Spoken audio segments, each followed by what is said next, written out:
کہ دیکھیں ڈاکٹر صاحب اگر غیر مقلد بھی ہو، اگر وہ اہل حدیث بھی ہو، تب بھی وہ میرے لیے قابل احترام ہے، وہ ایک مسلمان ہے اور مسلمان قابل احترام ہوتا ہے۔ اس کے علاوہ دیکھیں اگر وہ غیر مقلد بھی ہے تو وہ کسی دیوبندی کو غیر مقلد نہیں کرتا ہے، نہ وہ کسی بریلوی کو غیر مقلد کرتا ہے، بلکہ وہ غیر مسلموں کو اسلام کے اندر لے کر اس کے بعد وہ کسی کو یہ دعوت نہیں دیتا کہ بھئی آپ بریلوی ہو جاؤ، آپ دیوبندی ہو جاؤ، آپ غیر مقلدین بن جاؤ۔ نہیں، اگر بالفرض وہ کسی غیر مسلم کو یہ بھی کہے کہ آپ غیر مقلد ہو جاؤ، تب بھی کفر سے غیر مقلدیت جو ہے وہ ہزار نہیں بلکہ لاکھوں کروڑوں درجہ بہتر اور افضل ہے۔ اب کوئی انسان کفر کی حالت میں مر جائے، پوری ابدی زندگی اس کی ہمیشہ ہمیشہ کے لیے وہ جہنم میں جلتا رہے گا۔ اگر کوئی انسان کفر کو چھوڑ کر اسلام قبول کرے اور اسلام کے اندر جتنے فرق ہے، اسلام کے اندر غیر مقلدین کا طبقہ ہو، دیوبندیوں کا طبقہ ہو، بریلویوں کا طبقہ ہو، جتنے بھی مکاتب فکر کے لوگ ہیں، اگر کوئی انسان کفر چھوڑ کر کسی ایک مکتب فکر کے اندر بھی داخل ہو جائے، تب بھی وہ جہنم سے نجات پائے گا۔ اگر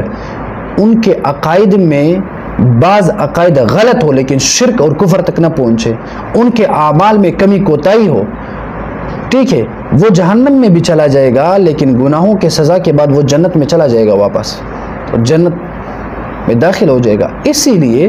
اگر ڈاکٹر صاحب غیر مقلد بھی ہے تب بھی وہ کفر سے بہتر ہے۔ بے شک اگر ڈاکٹر ذاکر نائک صاحب پر آپ کا اعتراض کا حق تب بنتا جب وہ بریلویوں کو غیر مقلدیت کی طرف لاتے، جب وہ دیوبندیوں کو غیر مقلدیت کی طرف لاتے، تب آپ کا حق بنتا ہے۔ نہیں بھائی، وہ تو غیر مسلموں کو اسلام کی طرف لاتے ہیں، اور پھر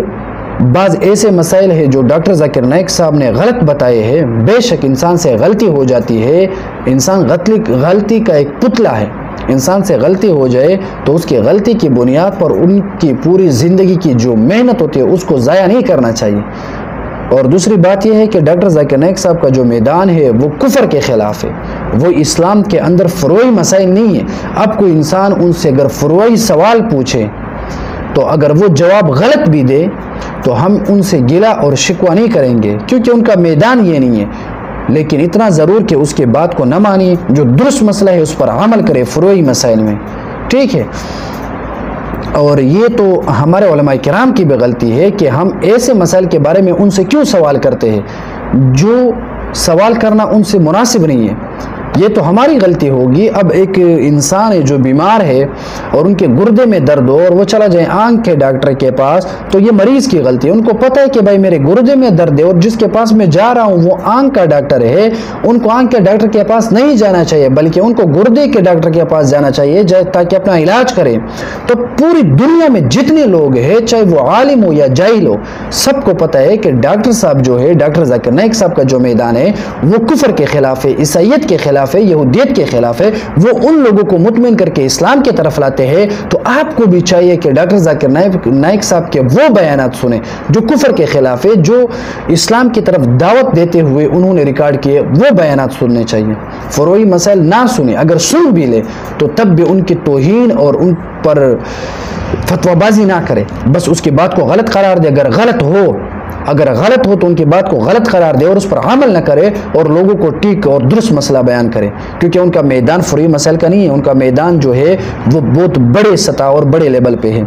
تو اسی وجہ سے ہمارے مسلمانوں کو چاہیے کہ ڈاکٹر صاحب کا احترام کیا جائے، ان کی قدر کی جائے، اور جو